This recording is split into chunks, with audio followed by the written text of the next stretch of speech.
mic here because the wind is insane. So I hope I'm not getting too much wind.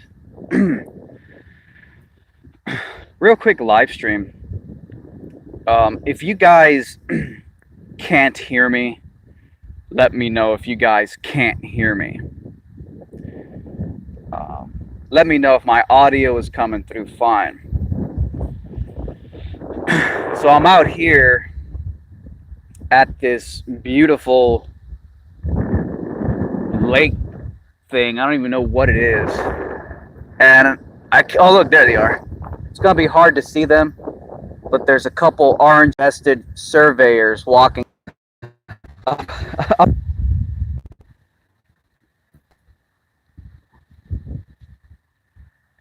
So they can hear. Okay, good. Well, I just spoke to those guys about flat Earth. I went up to them. Hey, you guys surveyors? And they're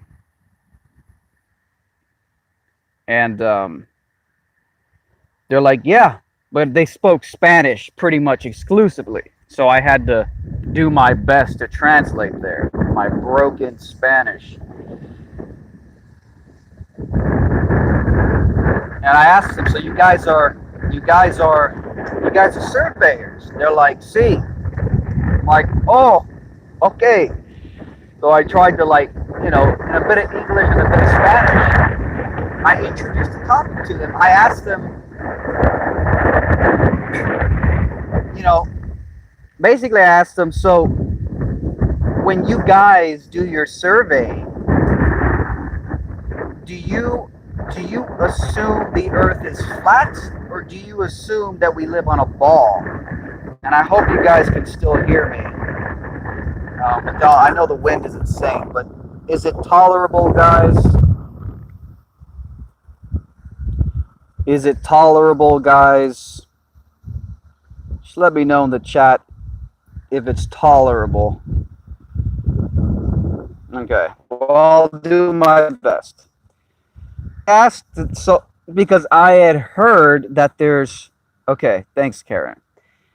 I asked them because I had heard that, sometimes there's flat plane surveying, and then sometimes there is globe surveying, and sometimes you go into the industry, you go into the field with different presuppositions, sort of.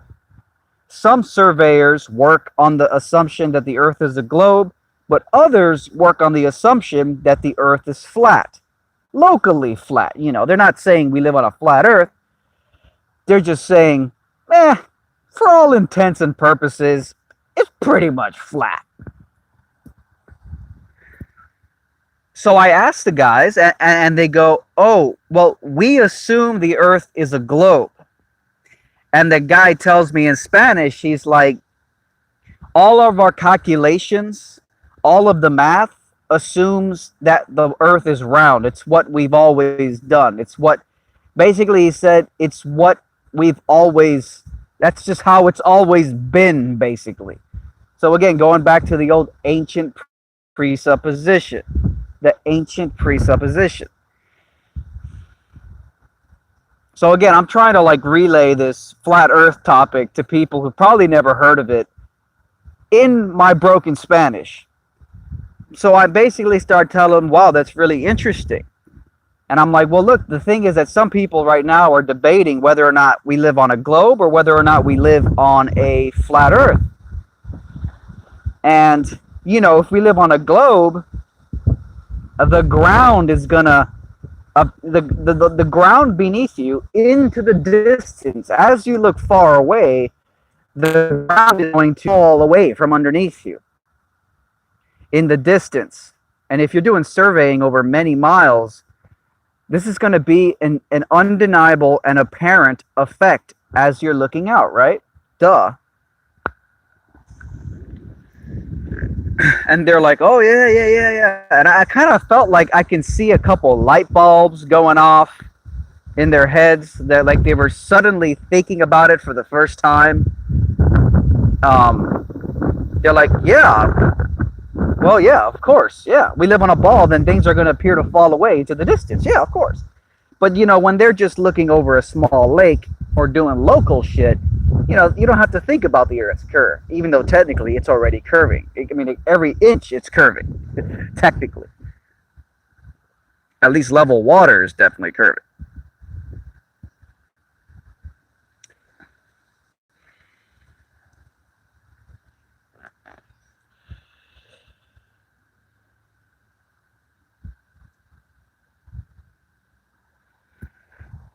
So, okay, so I'm talking to these dudes, and that's what I'm telling them, and it's interesting, and it's wild. So basically, that's essentially what happened. And then I began to tell them about the long distance Nikon P1000 observations that I've done, and in my broken ass Spanish, I tried to explain curve calculators and hidden heights and lighthouses and Nikon P1000s. And obviously, it was a bit of a circus trying to explain it to them, so I had to switch to English regularly. Wow, we suddenly jumped to 100 live viewers. I mean, they're always fucking with the view count. They can't just let it be. God, they're so mentally ill at YouTube.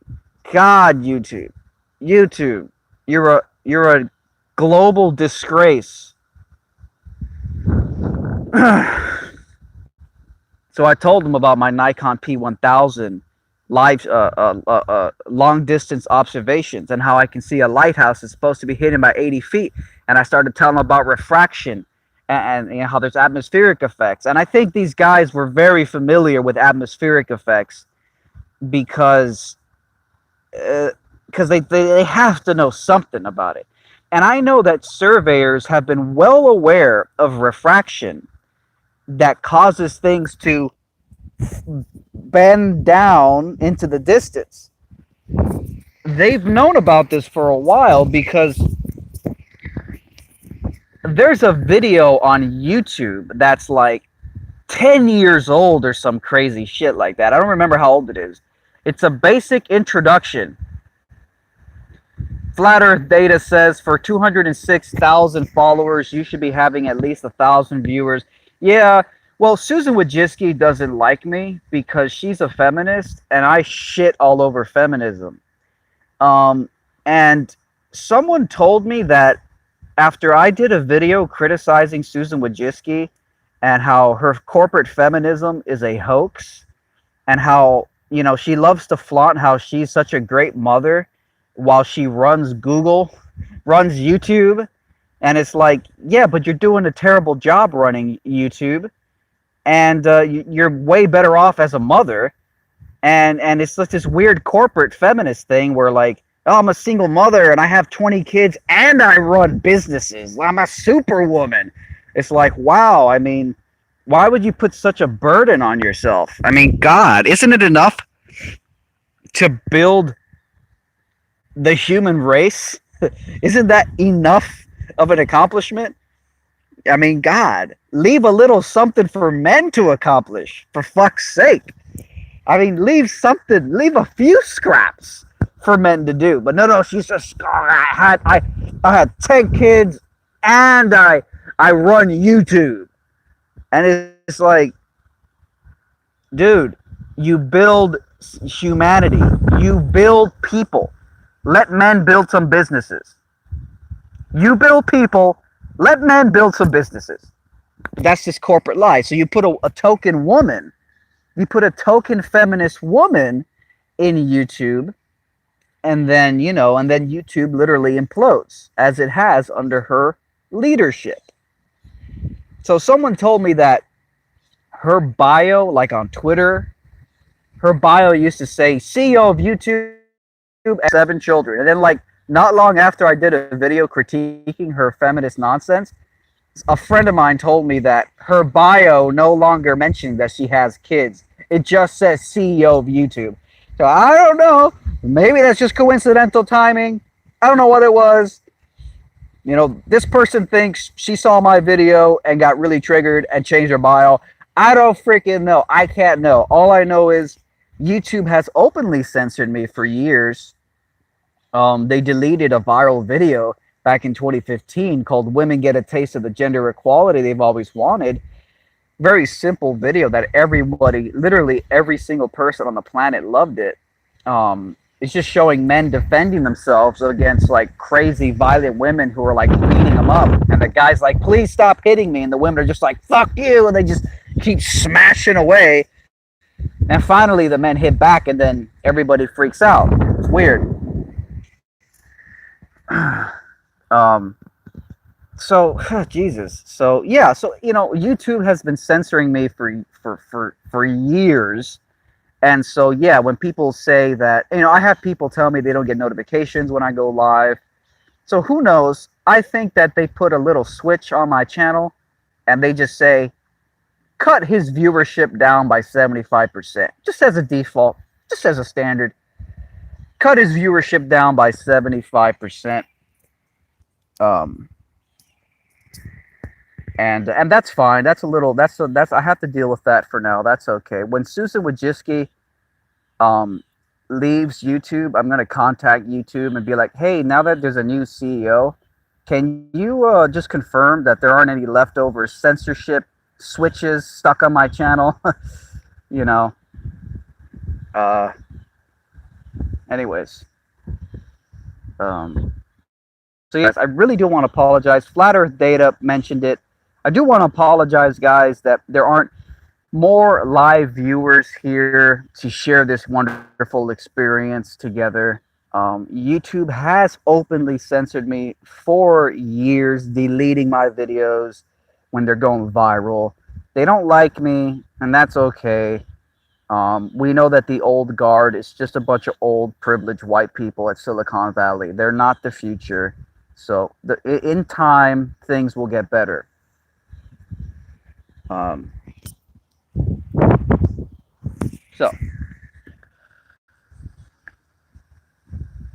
So guys, basically, when you see that I have 130 live viewers, just multiply that by like 8. And that's actually how many live viewers I actually currently have. It's funny. I looked at my view statistics the other day. And like 10% of my views come from notifications and from the subscription feed. 10%. Like 80 to 90% of my views are coming from browse features, as YouTube calls it, browse features. And that includes the home page. So I have 206,000 subscribers, but a tiny fraction of my views are coming from the people who are subscribed to me. I mean, I think your homepage obviously does curate some content from people who are subscribed to you, that you're subscribed to. But you'd think if you had a subscription page, and that's where people go to find things from their subscribers, you'd think I'd just be getting more. I don't know. It's just, everybody knows that I'm being censored. It's not even. Anyways, so thank you, Flat Earth Data, for mentioning that. Super chat from Jimison Fire, Parallax, $10. That stuff is flat.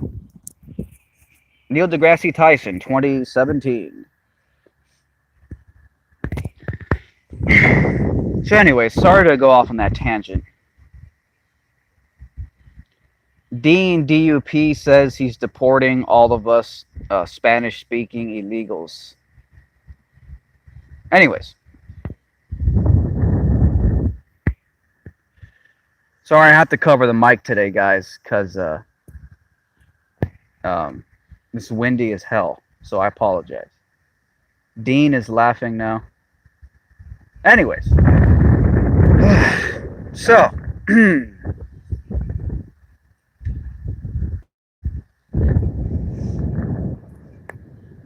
Get back to the story and finish the story.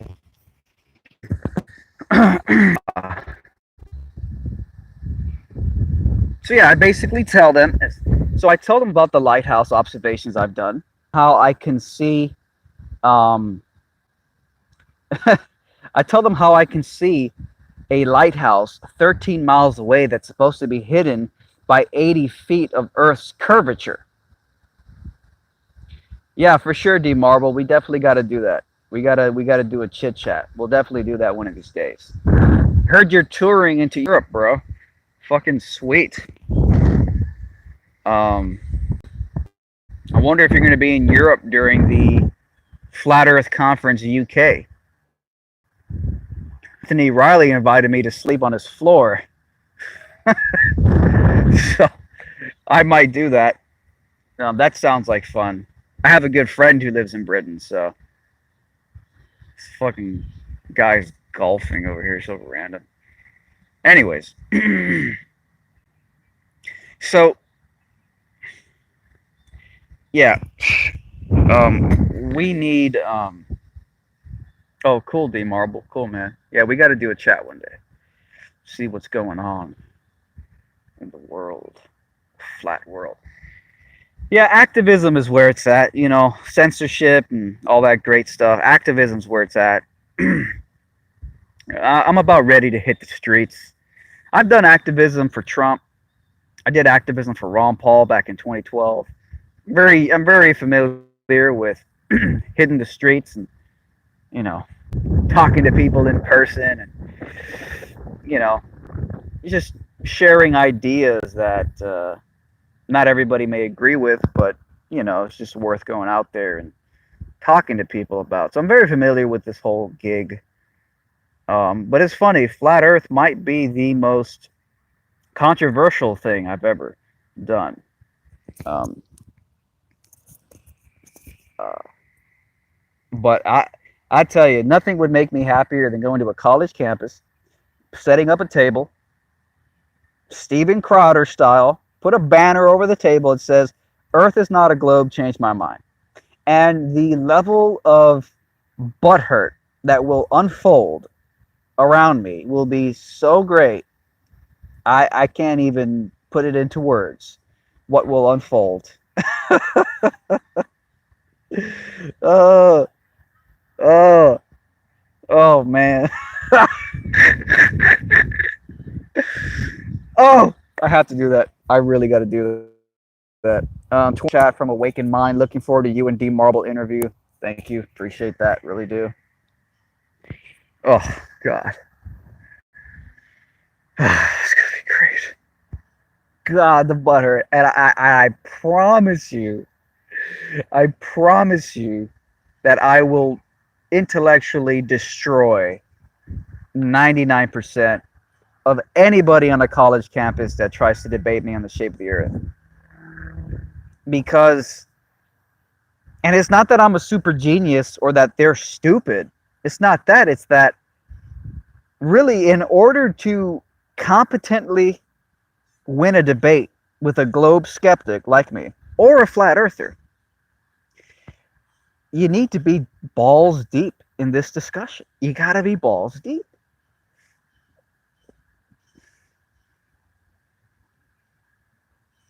You got to be balls deep. Yeah, Frank Gunner says you got to be high IQ. Yeah, I mean, yeah, of course. I mean, that's obviously like half of the fucking equation. High IQ skeptic. But yeah, so just if you don't know shit about flat Earth, you will never ever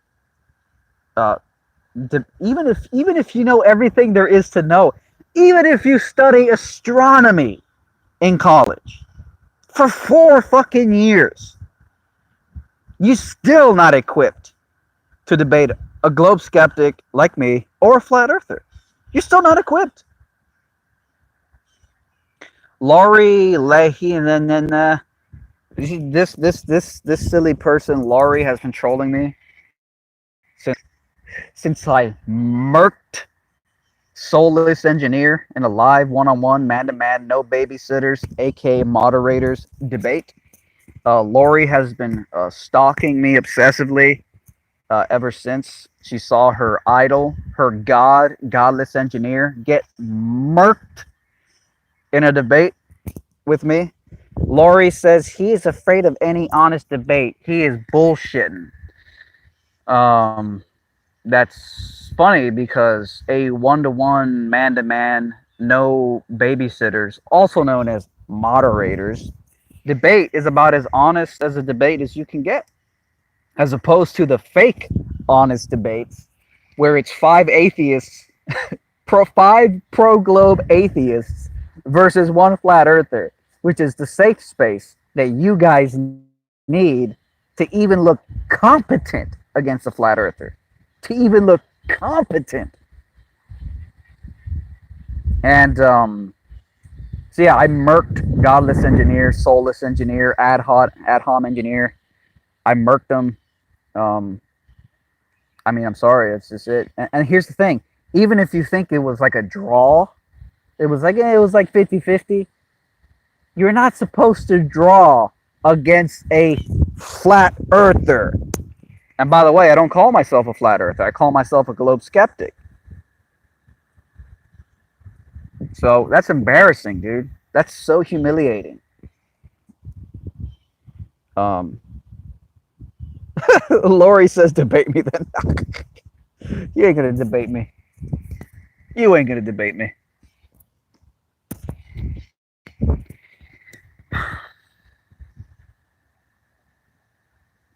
Anyways, so, um, Jesus, I'm sorry for going off on a tangent. Let me finish the story. So I told these guys about my lighthouse observations. 13 miles away, the lighthouse should be hidden by 80 feet. And I told the guy that, look, in all fairness, sometimes I go out there and I can see the whole lighthouse. Shit's flat. Shit's flat. But I'm like, but you know what? Sometimes I go out there and it looks like there's a bunch of obstruction. And I wasn't going to try to get into compression with them because that's just like, I don't even know how to say compression in Spanish. It was just going to be an incoherent circus. So I left it at that. But I reiterated, I'm like, sometimes it's flat. Sometimes it's flat. And so that was basically it.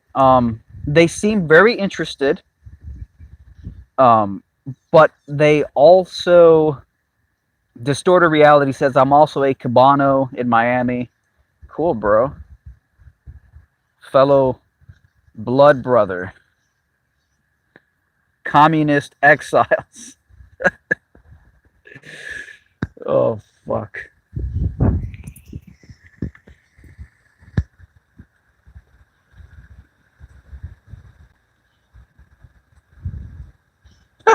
Meet me in Westland Mall.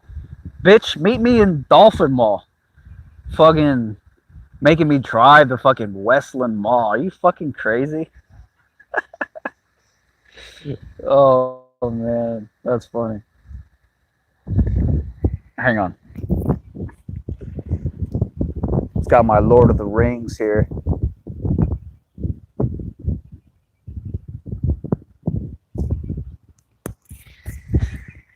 I've been reading Lord of the Rings lately. I don't know why. It's because the British are taking over, man.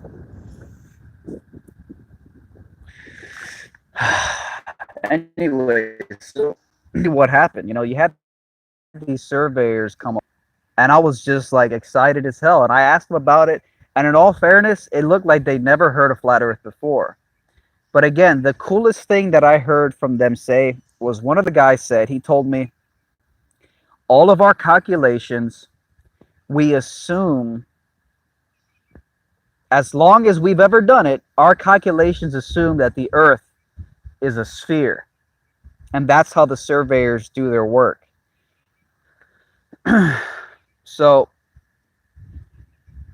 so, so yeah, really interesting. And I wish I could have gone deeper, but it looked like they were in a hurry. They had work to do. Um, and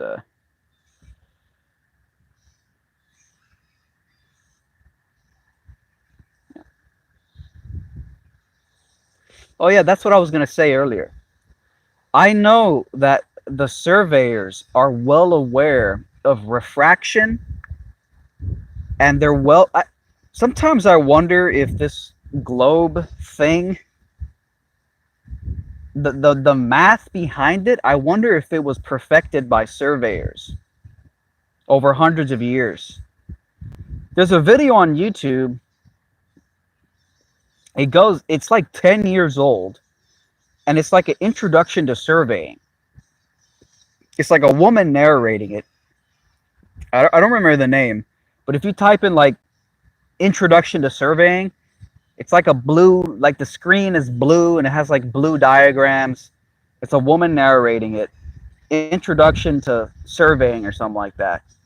It's like 10 years old, long before Flat Earth was what it is right now. And the lady's talking about, yes, after a certain distance, due to the curvature of the Earth and given its 3,900 whatever radius, things in the distance will appear to lower, to descend, to fall away around the sphere. But we also have to take into account refraction, because sometimes refraction in the distance will, like, I don't remember if she says it'll lift things or it'll drop things. So these motherfuckers, these surveyors, they have no... Oh, someone says debate Wolfie or Simon Dan. Well, does Wolfie, anonymous, no-name Wolfie, do debates? And for that matter, does Simon Dan do debates? Does anybody here really think that Simon Dan will debate me one-to-one, man-to-man, no moderators, babysitters? Does anybody really think he'll do that? How about Wolfie? I've never seen him do a debate. Come on now. Come on now. Simon Dan reads off scripts. That's what he does. He reads off scripts. He'll never debate me. He'll never debate me. He only debate me if it's 5 atheist pro-globe buddies against me on like the Non Sequitur show or some shit. That's it. And I'm not going to give them that safe space so they can get a little plausible deniability and think that they won against a globe skeptic. Thank you, DMT Matrix, for the super chat.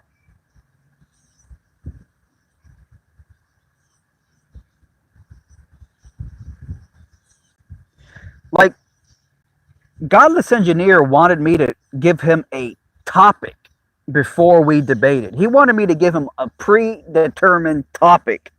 And I'm like, nope. That's another tactic you guys use to create a little guardrail safe space to keep you on track. I'm like, no predetermined topics for you. After all, I'm just a dumb mustache flat earther, right?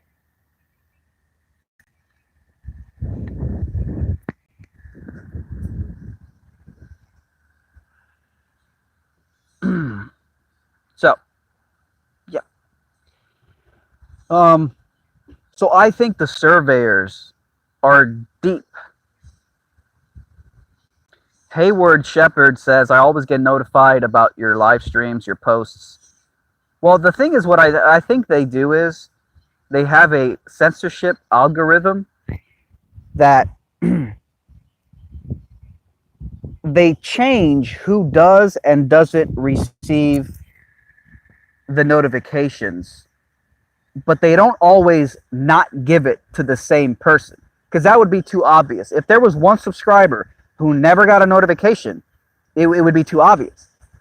But if you don't notify 50% of the subscribers 50% of the time, you can switch it around the subscriber base so people get just enough notifications that they're like, well, I guess they're not really censoring you. I at least get half of the notifications. But it's also just enough censorship that, as Flat Earth Data said earlier, where I should have 1,000 live viewers given 206,000 subscribers, I only get 199. Sorry. Jose JG Gonzalez, the confused, on the fence, flat earth, semi-skeptic, says, "You were rude, long-winded, and interruptive on the godless debate. We all saw that. No good." Jose just loves to troll. He doesn't even believe what he says. He's just trolling. Um, Godless engineer got murked. That's it, dude. You know it, and I know it, Jose.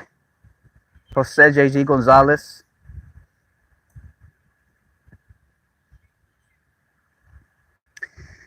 Anyways, so yeah, I think the surveyors know what's going on. I think the surveyors know, and I think they've known for years, because long before flat earthers were doing long distance P1000 or P900 observations, surveyors were doing long distance observations. Long before flat earthers were. Surveyors were doing it. And surveyors had to look at far distances, some of them. Surveyors had to be taking into account the Earth's curvature. Indeed, as I just mentioned, there's a 10-year-old video. 10-year-old video on YouTube where they're talking about the Earth's curve and what things appear in the distance, and even talking about refraction.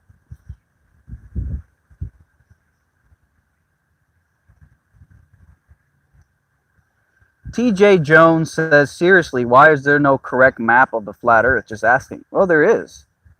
The mainstream flat Earth map is really accurate. And I'm sure if there's any inconsistencies or errors in the flat Earth map, I'm sure we could just add a little bit of equatorial bulge, a little bit of pear shape, so that the bottom portions are a little wider than the top portions. I'm sure if we add a little bit of axial tilt, I'm sure if we have a little geographic poles versus magnetic poles,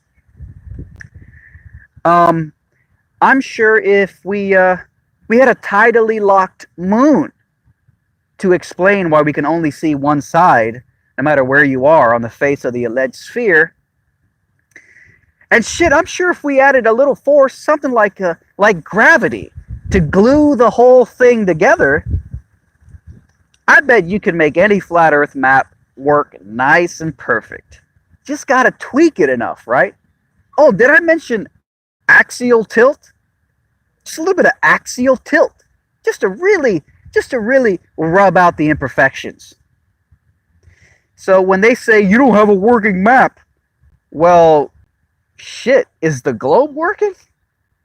All the tweaks and nuances and changes? Give me a break. I don't buy it. So that's what I think. That's what I think has happened with the globe. They've just been tweaking it. Whenever they find an irregularity or an inconsistency, they just tweak it. A little tweak here and a little tweak there, and your spinning space ball is going to work perfectly. So, if you guys get to tweak the hell out of everything, listen, your model requires that I believe that the sun and the moon appearing the exact same size, even though according to you guys they're not, and the sun is 400 times bigger and 400 times further away. What a coincidence. So they look the same size. On your model, I have to believe that's just a coincidence. So you want to talk about inconsistencies and irregularities and problems with your model? On your model, I have to swallow that coincidence and close my eyes, plug my ears, and pretend it doesn't exist on your model. So that's a big crisis for you guys, okay? The sun and the moon only appearing to be the same size, even though you guys say it's 400 times, the sun is 400 times bigger and 400 times further away. You guys, your model says that the entire universe blew up for no reason out of nothing without any order or direction or intelligence behind it. That's your model.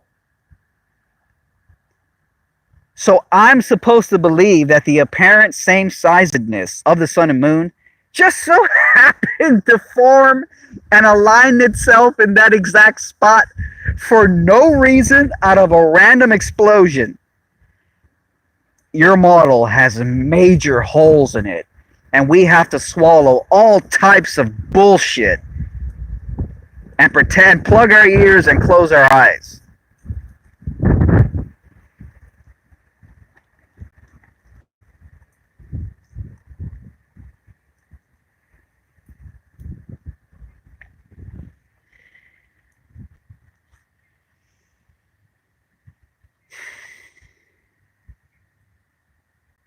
Todd Le Tornado says they are close, but not exactly the same size.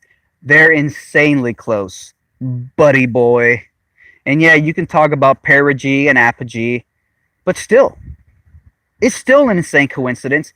And the coincidence is exaggerated by your guys' claim that the sun is 400 times further away, but also 400 times bigger. Given the massive differential in distance and the massive differential in the size, you know how much bigger the sun is than the freaking moon? It's crazy.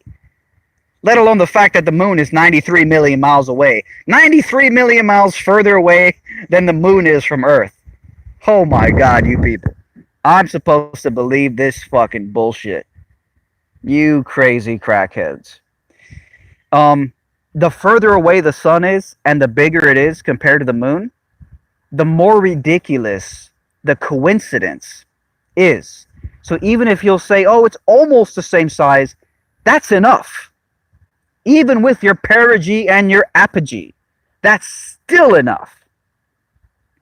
That's still more than enough. What's up, Ross Thatcher? I think are you the Aussie guy? I think you're the Aussie guy. Oh yeah, yeah. Oh look, Todd. Todd says the distances have been changing for thousands of years. Yeah, prove that. I know Godless Engineer appealed to pottery in our debate. He appealed to pottery in a desperate attempt to diminish the coincidence of the sun and moon appearing to be the exact same size. To diminish that, you guys have to further appeal again to your random coincidental cosmology.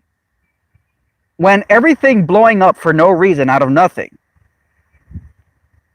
violates the odds of the sun and moon appearing to be the exact same size, what's your argument? You appeal right back to your cosmology of random Big Bang for no reason coincidence and say, oh, but thousands of years ago, which we have no proof of, and a million years ago, the sun was a lot closer, and 1 billion years ago, the sun was actually really, really close and looked nothing the same size as the sun. So you guys only end up digging your hole deeper as you try to explain away these insane coincidences. And I don't give a fuck how much you want to appeal to pottery like Godless Engineer did. I'm not convinced by some pottery you dug up in a trench somewhere to prove to me what the moon was doing 1,000, 2,000, 5,000 years ago. This unknown past before fucking written history was even invented. It's bonkers. It's bonkers. Listen, the burden of proof. Hey, oh, cool. What's up, Ross? I saw your debate on the Non Sequitur show. You did really well, considering it was 5 atheists versus you. You did really, really good, man. Imagine a fair fight, just 1 versus 1. Man, that'd be something. But yeah, I loved it. I loved it, man. You did really well. On the Non Sequitur show. Here's the thing. Godless Engineer sent me a message a few days ago inviting me to go on the Non Sequitur show to debate Fight the Flat Earth. Now, I already gave my conditions to Fight the Flat Earth. I told him straight up, 1 versus 1, man to man, no moderators, no babysitters, no safe space. No rigged referees. Um, Godless Engineer invited me to debate Fight the Flat Earth on Non Sequitur Show a couple days ago. And I told him, no safe space, one versus one, that's it. And then I'm like, okay, actually, you know what? You know what? I actually will debate Fight the Flat Earth on the Non Sequitur Show if they title the debate video Five Globers versus One Flat Earther. Now, technically, it should be Globe Skeptic because that's really what I call myself. But just for the sake of, just simplifying it, if you title the debate video Five Globers versus One Flat Earther, I will go onto the Non Sequitur Show and debate Fight the Flat Earth. They're not going to do that because that's how the whole charade works with these atheists. They have 2, 3, sometimes 4 moderators, and the moderators are never moderate in their positions. They're all diehard atheist globers. So it's like, no, I'm not going to let you guys portray this as some type of fair one versus one with a couple of neutral moderators. I'm not going to let you portray it that way. Portray it as it is. It's a 5 versus 1 gangbang, and I'll do it, but not with these false pretenses.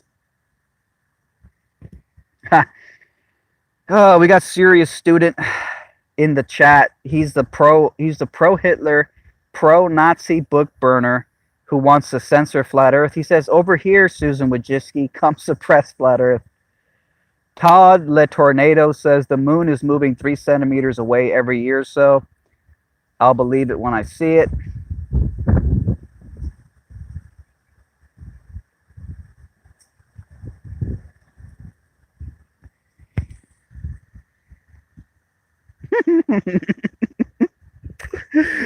Michael says, Todd, great point. In the times of Copernicus, the sun was allegedly 3 million miles away. Over time, it has gotten to now 93 million miles. Damn, it moved 90 million miles in a few hundred years. Ross Thatcher says, Godless Engineer has to be one of the dumbest blokes I've ever been fortunate enough to meet. That sounds just about right. Flat Earth Data says it's called Appeal to the Stone. Is that what I also call Appeal to Flintstones? Vince Rudnick says your beliefs in a god is crazy. Well, I never said I believed in a god. Hey, our surveyor buddies are back. Check it out. Yo, can you see the orange vested man? Everybody type 1 in the chat if you can see the orange vest in the distance. It's the surveyor. Type 1 if you can see the orange vest. It's the surveyor. It was him and another guy. Yeah, out here surveying, man. Cool stuff. Cool stuff. Yeah. Yeah, okay, cool. So you guys can pick it up. Not enough angular resolution in this live stream to pick up the yellow orange speck. He is behind the curve. Love it. Absolutely love it, man. So yeah, really crazy. So it's just probably flat, guys. Earth is probably flat. And flat is sort of a bad word to use because the Earth obviously isn't flat in the literal sense. There's obviously undulations. So when people say the Earth is flat, what they really mean is that it's not a sphere that we're stuck to the underside of thanks to gravity. That's what people mean by flat. They mean we're definitely not stuck to the underside of a spinning ball. But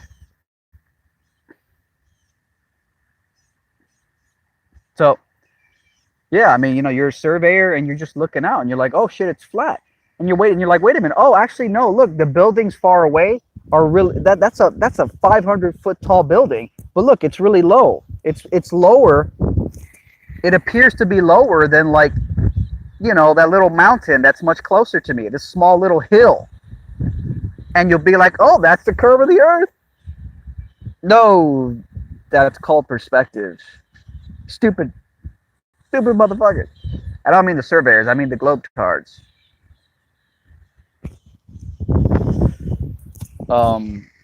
Gleam writes 20% of physicists think we are on a 2D plane and 3D is making it. So 20% of globe Earth physicists believe it's flat. Yeah, I absolutely, it wouldn't surprise me. Um, Look, Elon Musk says we live in a simulation. 99% of simulations are on flat maps. Just say it. And that's another thing that godless retard couldn't understand. He didn't understand that there's no way in hell they are using pull to the center of mass gravity formulas on a flat map video game. Godless engineer got stumped into 10 seconds of silence by that. Even with all of his deflections and desperate, tactics, he got stumped. And he damn near rage quitted at that point. Then he ended up rage quitting like 20 minutes later. It's amazing what happens when you don't have your referees, as they call them, moderators, your babysitters, to save you. Yeah, I mean, it's a really simple thing to understand. Gravity pulls things to the center of mass, creating spheres, and the direction of down is at different angles. It changes direction depending on what side of the globe you're on. So that cannot be used on a massive flat map like in Skyrim, the video game Skyrim. You can't be using a pull to the center of mass gravity formula to simulate things falling to your feet anywhere on the map. Because if you're standing on the other side of the map, if there's a center of mass, then down is going to change its angle. And so dropping something to the ground on the other side of Skyrim's map, it's not just going to fall straight to your feet. It's going to fall at an angle and land like 3 feet away from you. So, of course, what I've come to learn from a few programmers have left comments. I've talked to somebody else who has experience in programming. They basically say, no, they're not using your standard pull to the center of mass gravity formula in video games. They're not using that. They're just using a downward force. Just things fall down at 9.8 meters per second squared, which is literally the argument I was making. Not only for the simulation, but I was also extrapolating that to our potential flat Earth. And my argument was quite simply that what if there's just a plane wide downward acceleration force? What if? Why not? If we can have gravity as a force, magnetism as a force, why can't we just have things fall down as a force? After all, it's all we ever see and it's all we ever experience. So that was a very basic and elementary argument I was making, and it was just flying right over soulless engineer's head. So what's up, Roxanne, the globalist and denier? What's up, Leo Wise?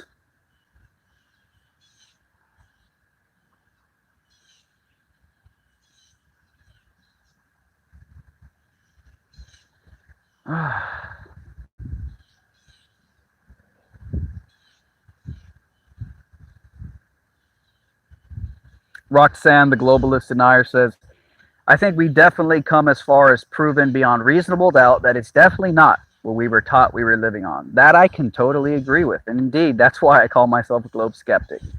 Because there's too many holes in the globe model. Too many holes. They've obviously fucked something up. Man, it's windy as shit today.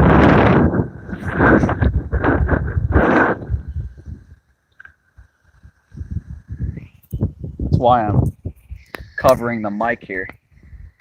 Hopefully it's not too windy. So yeah, we got Roxanne, the globalist denier, up in here. Yeah, exactly.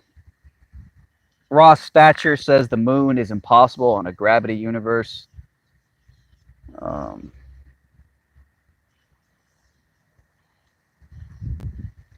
Sorry, guys, just catching up with the chat.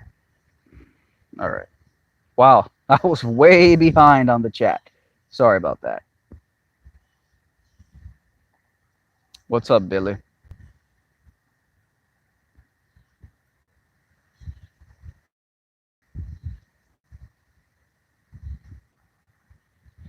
TJ Jones, trolling hard, I think, in the chat, trolling hard. Unknown Assassins asks, you went from the feminism phase to the Black Lives Matter phase to the Trump phase to the veganism phase to now the flat earth phase. What's next? That's a great question.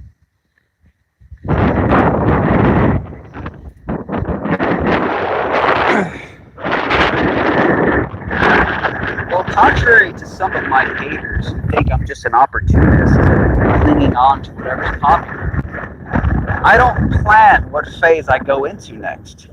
So I have no idea. What? I mean, flat earth has to be the bottom of the rabbit hole. I mean, it can't possibly get any deeper.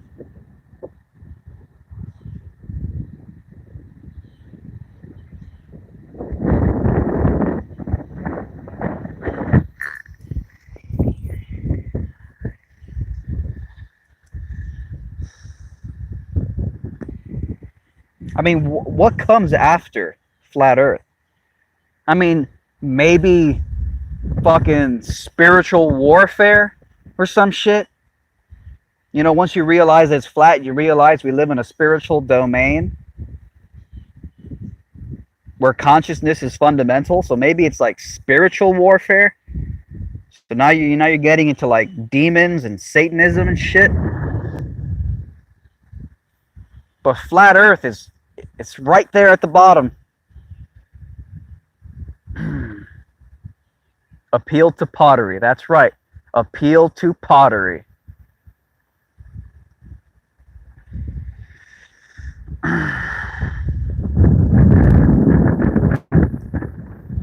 So he says the religion phase. What do you mean, becoming a Christian or something?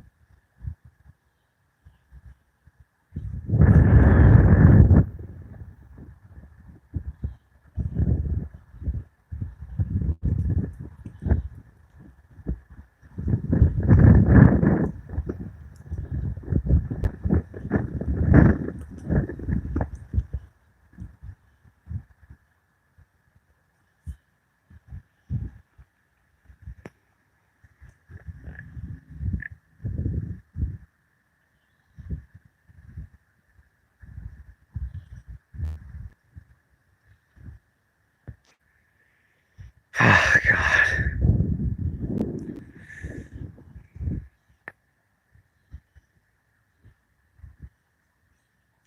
Somebody says, careful what you wish for. Flat Earth is just the tip of the iceberg. I mean,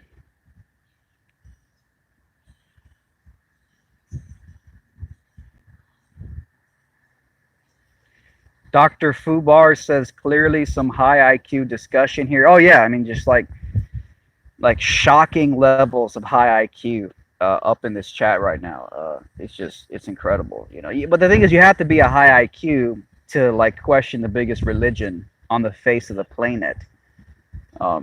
We all understand this. You know, it's very simple.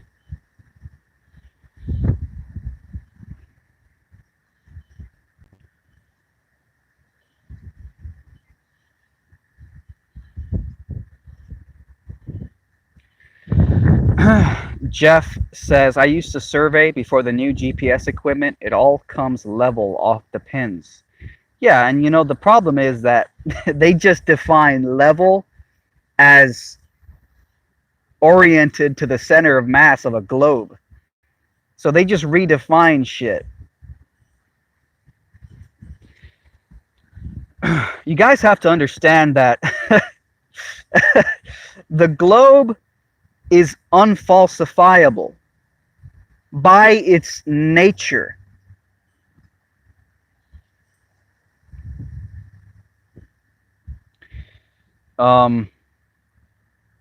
Just Jack Flat Earth says, I have been a civil draftsman since 2004, working with surveyors and engineers on huge acreage land and miles of road.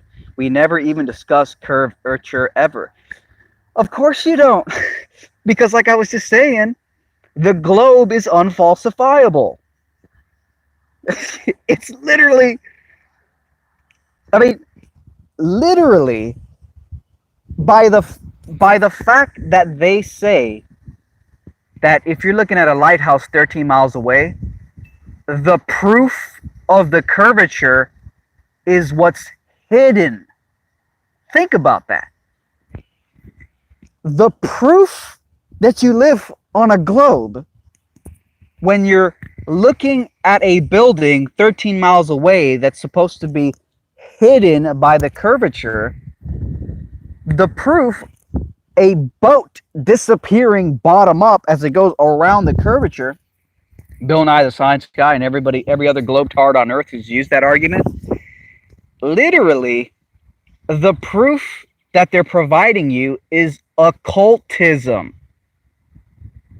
Occultism. Because, the word occult, that's often used to describe, you can even use it to describe when the moon blocks the sun during an eclipse. The moon has occulted the sun. Occult, and I don't know the exact definition, but I know the context that it's used in different sentences and phrases, literally means to hide, to obstruct.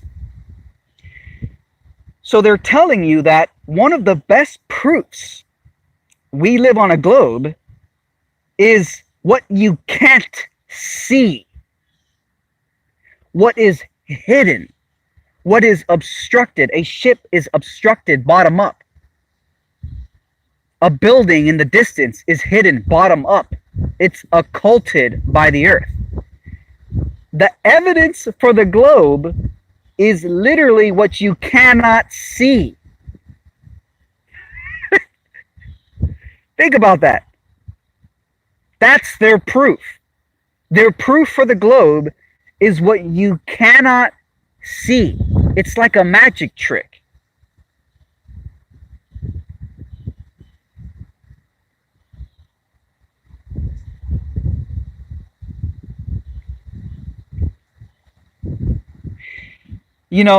I was listening to that famous clip. Jeranism plays it a lot at the intros to his videos. It's the weatherman, the local weatherman, reporting on the Chicago skyline. And I was listening to the full news report. The famous clip, what you're seeing here is a mirage. I was listening to the full weatherman report from the local news, and he's going into what you're seeing here is actually a mirage. You're not really seeing what you're seeing. It's not really the Chicago skyline. And at one point he goes, these buildings here, these Chicago buildings, you technically can't see this right now. It's actually beyond the horizon. I think he said beyond the horizon or behind the horizon. Now, when you realize that the horizon is simply an optical phenomenon, it's literally just the convergence zone where the thing above your center of eye level and the things below your center field of view converge, like looking down a long hallway, the ceiling and the floor converge together into the distance. When you realize that the horizon is literally an optical phenomenon, literally an optical phenomenon, it's not a tangible thing. The horizon is not a place you can go to. It's like the rainbow. The closer you get to a rainbow, the further away it gets. That's literally how the horizon works. Because the horizon on the globe model is the distant edge of the sphere curving away from you, the peak. And then it starts to recede on the other side where things are occulted, where things are hidden. It's funny because there's a giant ball over there. I don't know if you guys can see that right above the trees in the distance. There's a giant white ball sphere. I don't know what the hell that's for. It's like a tower with a giant ball sphere on top. You can see that in the distance over there.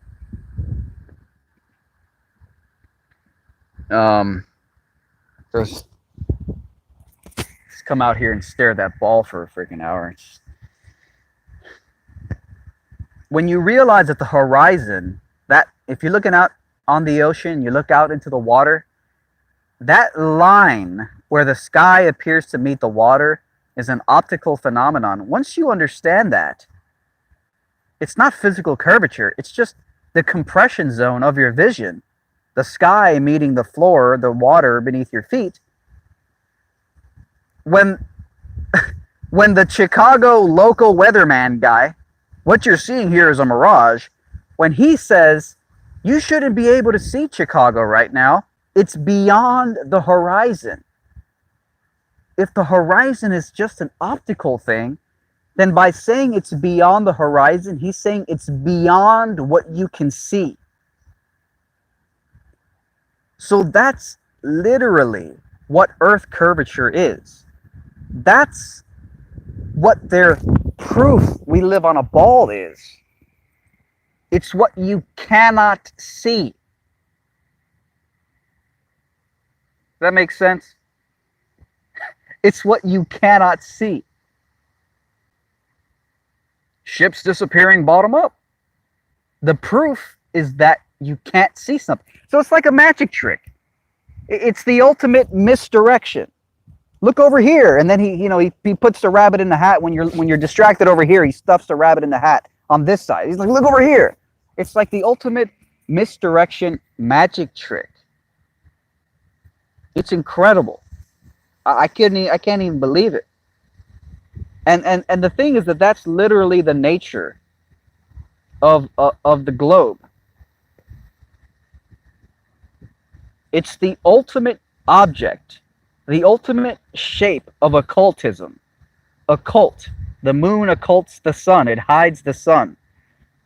It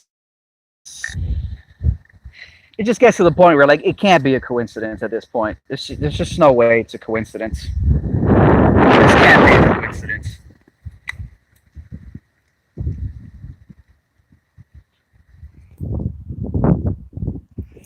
And I guess the irony is that if you get high enough in a rocket ship, as they claim they can, even if you get high enough on a rocket ship that you can see the entire Earth, the entire globe, as they claim, if you take a picture of that globe,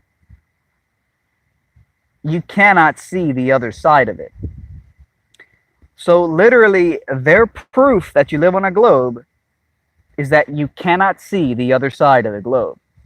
Look, I can only see one side. North America must be on the other side. It's a globe. The irony is that, in a way, according to angular resolution and diffraction limits, this science that godless engineer was utterly oblivious to, but pretended to know everything, aperture. You don't even know how to pronounce aperture. He's like, what you got, the aperture? Oh God. Anyways, so technically, angular resolution and diffraction limits can also cause things to disappear in your sight at a certain distance, similar to a globe. But the difference is, if you get on a rocket ship and go really high up, if it's a globe, no matter how high you get, you cannot see the other side of that globe. But on a flat plane, the higher you get, the higher you increase your observer height, the greater the angles to distant objects become, and you can start to reveal things that were originally hidden due to angular resolution and diffraction limits. So at least on a flat plane, if you elevate your observer height, you will be able to see more. You will reveal more. On a globe, don't matter how high you get, it's on the other side of a gravity-bound space ball. You're not going to be able to see it unless you go to the other side. And when you get to the other side's hidden too. So, yeah, it's weird. Their best proof is occultism. That which cannot be seen, that which is hidden. Ships disappearing bottom up.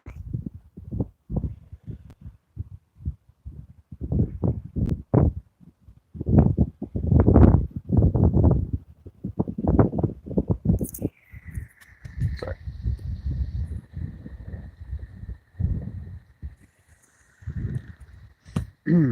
$2 super chat, thank you. $2.99 super chat from DMT Matrix. Pottery, history, tracing, science. Laugh my ass off. Well said. Yes, appeal to pottery. Mark Mountjoy, you should check out Living Brontosaurus in the Congo. Mokele Mbembe. I think I can talk about that. D Marble, $10 super chat. Thank you, sir. New debate campaign. Allegedly Dave, Eric Debate, and Nathan Oakley versus Neil deGrasse Tyson, Bill Nye, and Brian Cox. We need to make this happen. Game over. Flat Earth offensive. Yeah, well, Neil deGrasse Tyson admitted he doesn't debate. So that there goes that. God, it's windy. So, yeah. Hey, thanks, D Marble. Appreciate it. Let me jump back into the live chat. Craig Blake says, oh, look, it's red diaper rash philosophy. That was pretty creative. How long did it take you to make that up?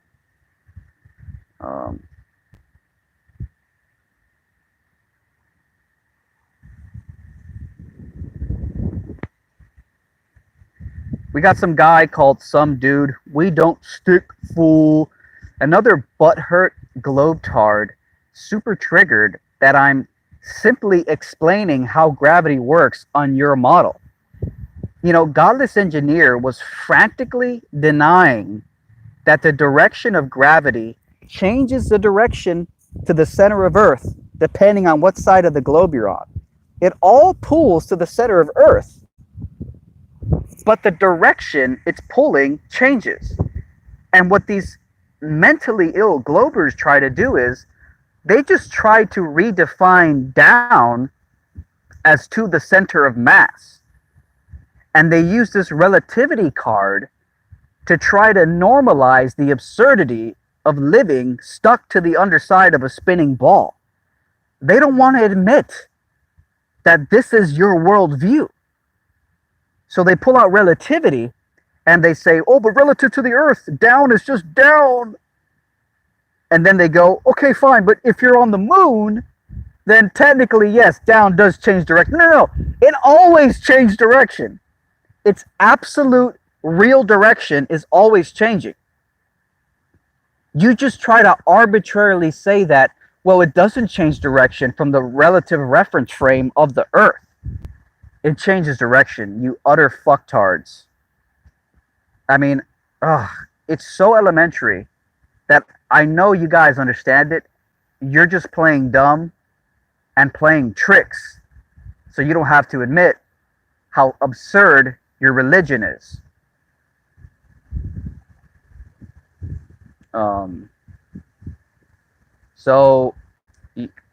Yeah, it's really simple. It's really simple. You guys are just stupid, man. Just dumb. And that's what it means to be a glober in the 21st century. Just dumb as shit. And people think I'm being mean, but who's the most ridiculed group of people on the face of the planet? Flat earthers. So stop playing victim when someone dishes out a little ad hom back at you.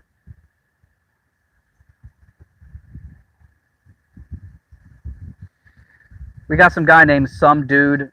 Red pill philosophy, then why does liquid form as a sphere in zero gravity? Is that at any way relevant to whether or not the direction of down on a globe changes its direction, absolute real direction, depending on what side of the globe you're on? No, it has literally nothing to do with that. Do not deflect. It's desperate and very weak. Falcon Punch says, just because you talk a lot and use big words doesn't mean you are right or know anything. Well, I mean, you have to provide an actual argument, not just rambling incoherently. D Marble says, Neil's Fox show Cosmos just got canceled due to his sexual assault allegations. He has time to get smacked around. Well, you know, that might be what very may well be what has happened to Neil. You know, he's on stage saying the earth is flat. You know, he's going around raping females. Not that I'm the first one to judge a rape allegation, or rather, not that I'm the first to believe a rape allegation. But it's always funny when the corporate liberal elite leftists eat their own. It's always funny.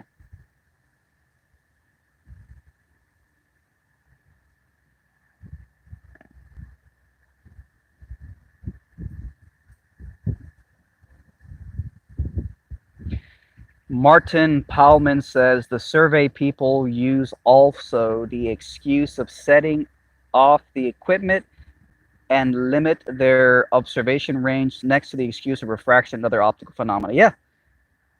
No, it really does seem like the surveyors have known all about this shit. Because again, could you imagine what it must have been like 10, 15, 20, 30, 40, 50, 100, 200 years ago? How long has surveying been around? Could you imagine being a surveyor 50 years ago, before there was this modern flat earth movement, this hive mind investigation taking place?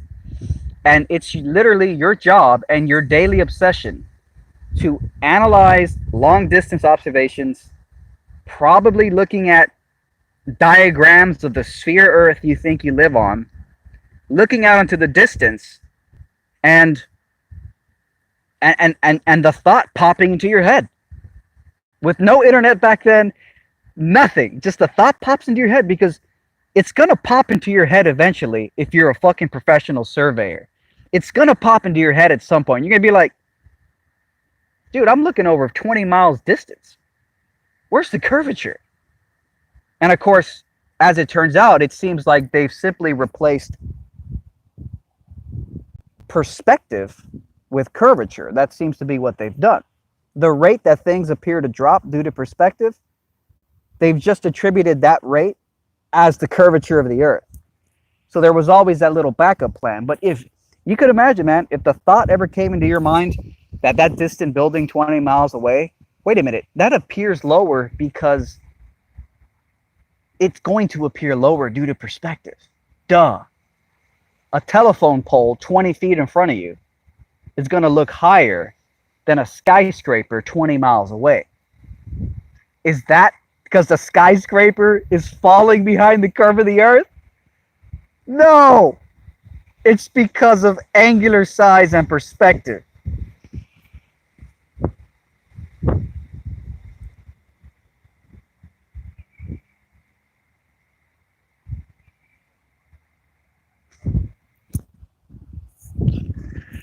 Oh my God, man. I can't believe we're doing this. I can't believe we're actually talking about flat earth, man. But it's not my fault. There's no evidence we live on a sphere. It's not my fault. Man, we're getting heavy wind, bro. Fucking A, bro.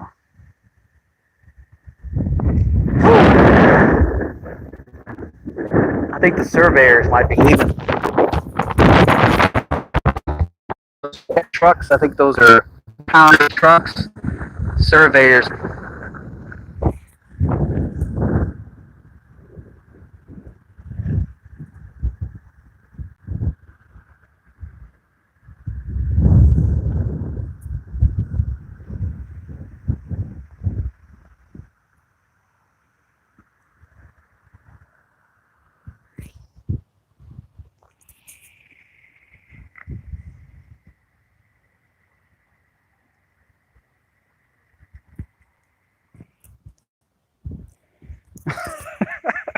Ross Thatcher asks, "How can there be wind it's spinning 1,000 miles per hour? LOL, isn't the atmosphere supposed to be moving with it?" Yeah, that's a question I've asked too. Hang on. Got this little chair just all set up. All fucking set. Oh shit, the surveyors are still out here. You guys see the orange vest? The surveyors are still out here. See, that's how windy it is. That's how windy it is. My shit's getting blown away. It's gonna get blown away into the lake. The surveyors are still out here, guys. That's awesome. Surveyors know it's flat, guys. Surveyors know it's flat.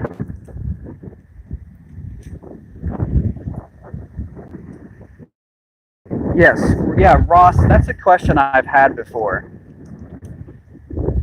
Here's what the Globetards say. The Globetards say that the reason you can't just get in a helicopter, hover above the earth, and wait.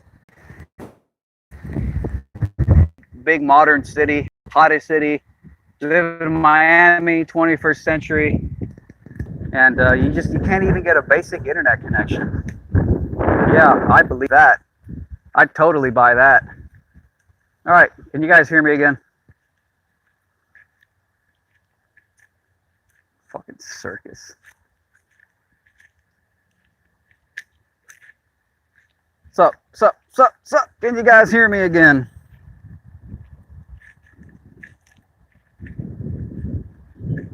All right. What's up? Yeah, the YouTube app just said reconnecting, and it just glitched. Just convenient. Anyways, I apologize for that brief interruption. So, as Ross Thatcher pointed out, if you live on a spinning ball, according to the Globetards, let's see here, Jamare Moore, Red Pill Philosophy. Have you thought about the Mississippi River going over the curvature of Earth and into the Gulf? Thank you very much for the live stream. Sorry, not the live stream. Thank you very much for the super chat.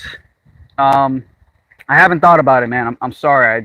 As you know, there's a million things to think about, but I've not thought about it. But let me finish my point here real quick, and I'll kind of explore yours. So obviously, as they say, according to the Globers, the reason you can't just get in a helicopter and hover in one place and wait for as you can see, we got one of our surveyor buddies right there behind me right now. They're walking around, they're scouring this place.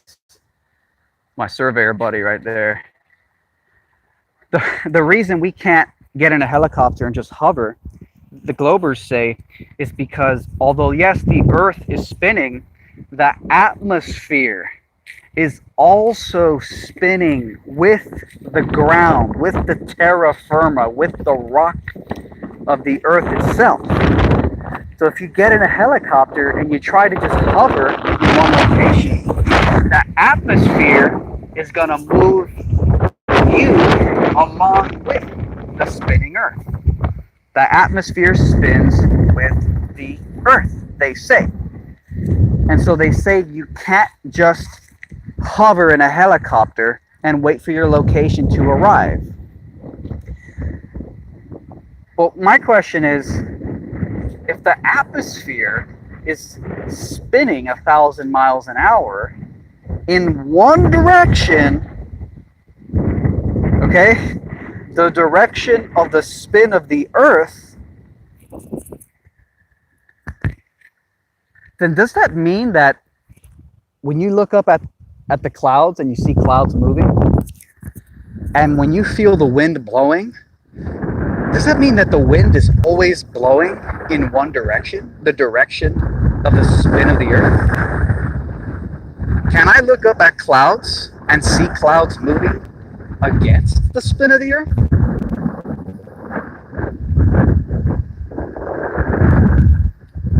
I mean, explain that one to me. Explain that one to me.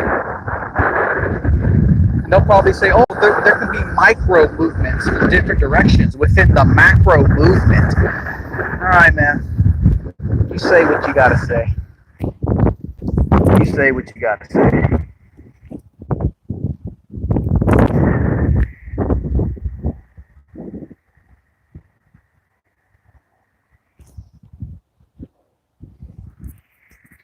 Anyways, I want to apologize for the live stream cutting out for no reason. It's the 21st century, but you know, we can't get a basic internet connection in a major city. And I know I've been live streaming this whole time with basically no hitch, and I should be thankful for what I have, but it's not my fault that YouTube has actively censored me for years. It's not my fault, you know, so you can't blame me for being skeptical. Anyways, guys, I don't know, man. I think I'm done. I've been streaming for a while. Surveyors are still out here, which is pretty cool. See them right there, over there. I'm fascinated by surveyors for sure. Really fascinated by their work. Let me double check the super chat here. Oh wait, that's right. Jamari Moore, let me not forget Jamari Moore. So have you thought about the Mississippi River going over the curve to empty into the Gulf? Man, I don't know too much about the topic, Jamari, but you know, what exactly is the argument? You know, what's the argument that the Globers make, basically? Are you arguing that on a globe it shouldn't be flowing in just one direction? Like a delineated, obvious, specific one direction? You know, I've heard a few things here and there, people talking about, you know, rivers flow uphill, or they only flow downhill, or they only flow to the north. I honestly just don't know much about that topic, man. I just don't. I really don't, man. You know, I know you joined my hangout the other day after I murked Godless Engineer. Fortunately, we couldn't talk about it, man. But like I said, get in contact with me, man. And you know, maybe we can do a Skype or something, do a hangout. If you feel like you got something to say, talk about it. Just get in contact with me. You know how to do it.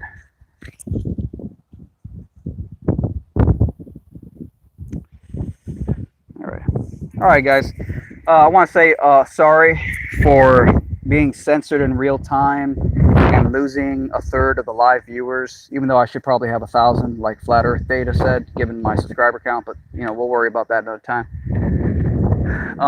Yeah, thank you guys for tuning in. I really enjoyed the conversation, or the one-way spewing, whatever you want to call it.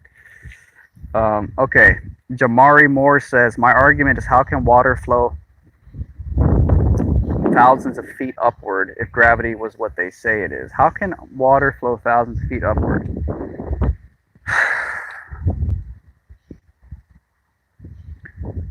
Well, I guess the globetards would say that it's not really flowing upwards.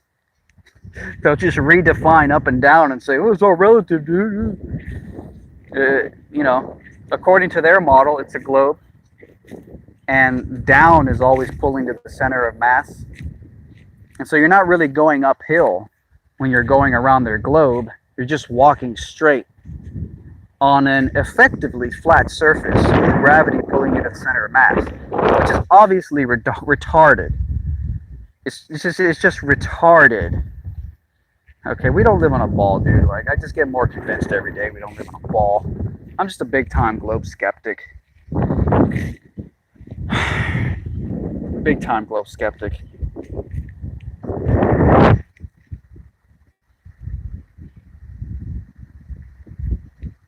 Ramon Santana says, greeting from Miami. Everyone keep up the great work, crushing everything. Yes. All right, guys. I think I'm done for today. I mean, yeah, Jamari, I don't know what else to really say. Their model is absurd. It's absurd.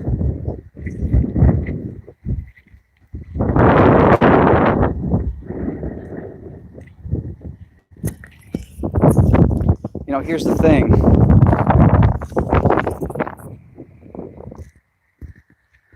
Here's the thing, you know.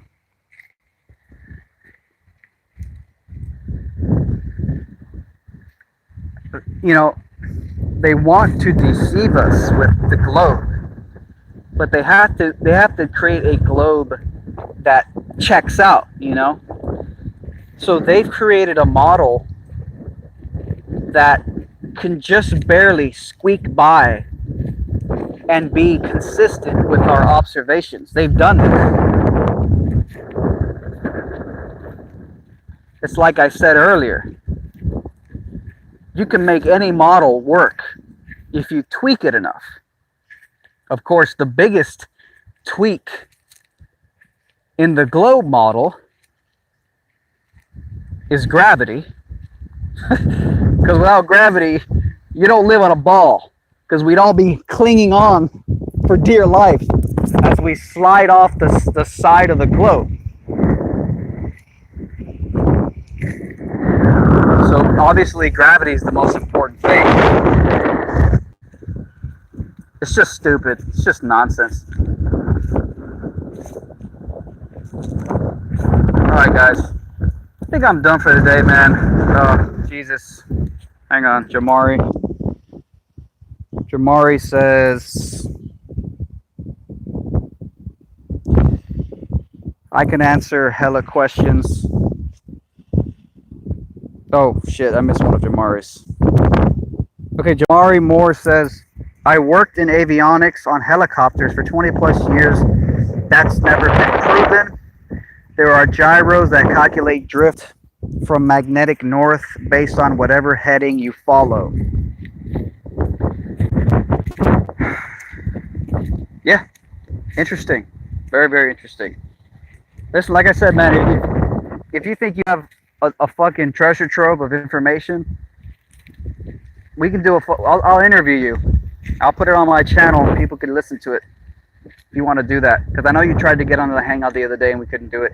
Just get into contact with me and we'll set it up. Because, you know, there are a million topics and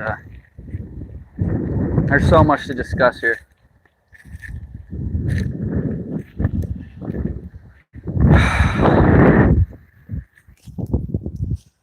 Back to the live chat.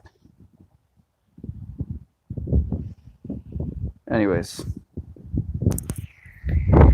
Okay, thank you guys for joining. Thank you guys for tuning in. I'm sorry that a third of you were deleted off the live stream. After YouTube came out and admitted that they're censoring Flat Earth, you know, it's within my rights to speculate if they shut down the stream on purpose. It's not my fault. YouTube admitted they're censoring Flat Earth. So, all right, guys. Appreciate the talk, the chat. Yeah, Jamari, get in contact with me, and we'll set it up. I'll live stream it on my channel if you want, whatever. All right, man. All right, people. We'll talk later. Surveyors is out here. Later, guys. See the surveyor? Can you see the surveyor? They're looking at each other with their instruments, you know. It's such an interesting little thing they do. I've always seen like surveyors and shit like out in the streets, by roadside, looking and observing shit, but I never really understood what the hell they were up to. So, yeah, I do find it very interesting, especially the long distance surveying.